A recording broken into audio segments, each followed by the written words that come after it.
Alright, for period versus length group, you're going to be manipulating the length of the string, and it's pretty easy to do on this. I just have it wrapped up around that bar, and you can just change the length by undoing more and more coils.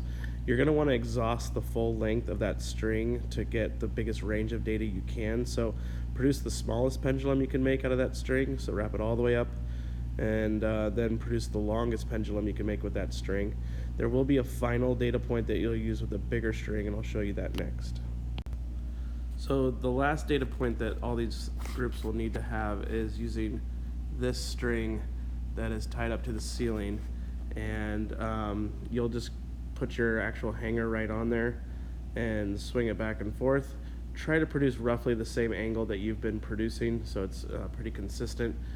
But that'll be your biggest data point. We need a really large length to differentiate between all of the lengths that you have. So that length is, let me write this out, that length is 2.67 meters for the long one, and everyone will have that data point in their data set.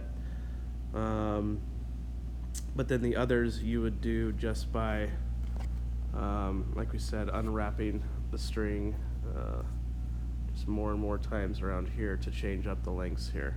So try to produce like 8 to 10 data points using all those different lengths. Again, from like the shortest pendulum you could possibly make down to the longest that this string can make, plus the giant one hanging in the room. Then you'll compare your data with the mass and the angle people. One more video overlay. Sorry, getting a little confusing here, but I just want to go over the process of getting the time period itself. So with the stopwatch, you can get this thing moving. Let's say you've already measured that length out, and you'd want to kind of look for when the pendulum is at its maximum displacement, and just kind of wait till it naturally swings out to that point and start your stopwatch. And then instead of just timing one oscillation, it's better to let that go like 5 times and record that entire time. Then you can just divide by 5 so you know the time of 1.